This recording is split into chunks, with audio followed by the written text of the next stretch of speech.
We'll have some analysis in just a moment from Moscow, where Fred Weir's waiting for us. But first, let's go to Harry Fawcett, who is in Mariupol. Where did this come from? Straight out of the president's office, or was there something leading up to it, Harry?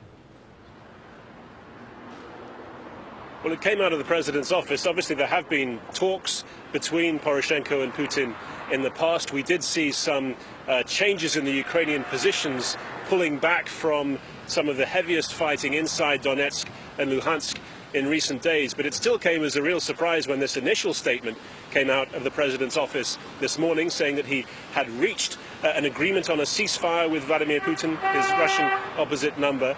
And of course, as you then rightly say, the Kremlin repudiated that, saying that the Russians were not part of this conflict, not a party to this conflict, and therefore could not negotiate a ceasefire. Merely they had discussed possible ways out of the current fighting. And now, in the last few minutes, we've had something of a retraction, a rephrasing of the Ukrainian president's statement, now talking about an agreement about a ceasefire regime, about steps towards peace. So already the position of Petro Poroshenko has been somewhat undermined, having come out with this stunning statement this morning.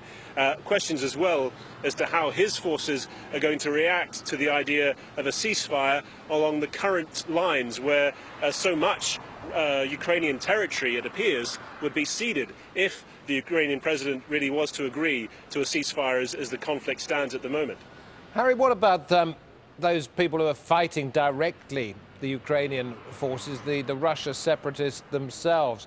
Are they as bemused as Moscow might be? Well, certainly there was some confusion this morning on both sides.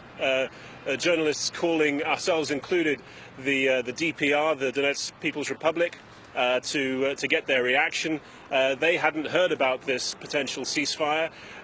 One Ukrainian brigade saying that when they, according to Ukrainian television, saying that when they were told about this from journalists, about the same moment, there was more fire coming in from the Russian separatist side. Okay. So there is, it seems, still some fighting going on. Sorry, Harry, didn't mean to interrupt you there, but thank you anyway. Harry Fawcett there live in Mariupol. Let's go to Fred Weir, joining us now from the town of Razodri, which is just outside Moscow. Do you think what Petro Poroshenko had to say had some truth in it from a Kremlin point of view, or was Vladimir Putin taken completely off guard by what appeared to be a radical statement from the Ukrainian president?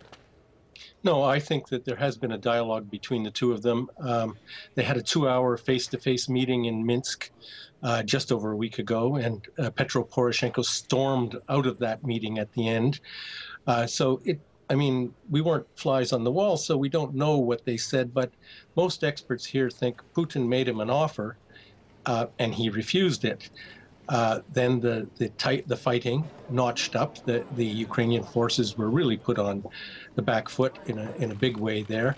And now it's perfectly clear. Nobody disputes that Poroshenko and Putin had this conversation this morning, and that they agreed on the main lines toward peace. So all this dancing about is about how it looks.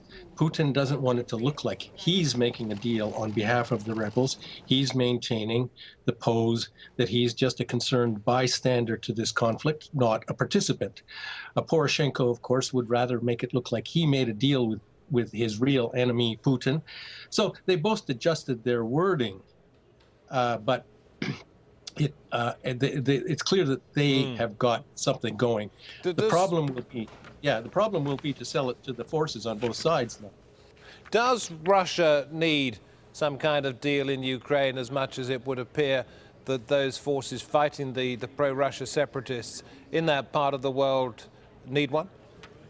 I think everybody needs one. It's just gone so bad.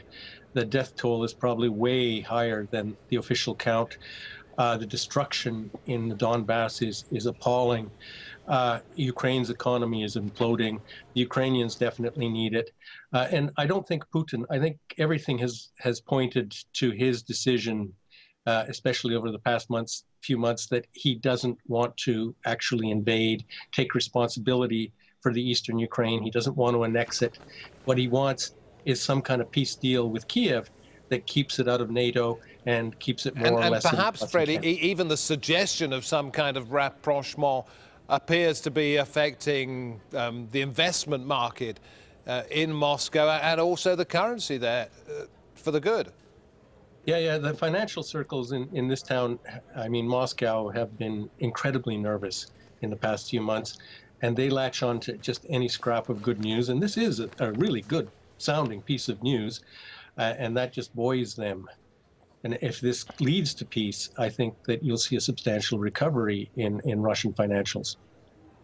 We'll leave it there for now. Thank you very much indeed, Fred Weir in Moscow for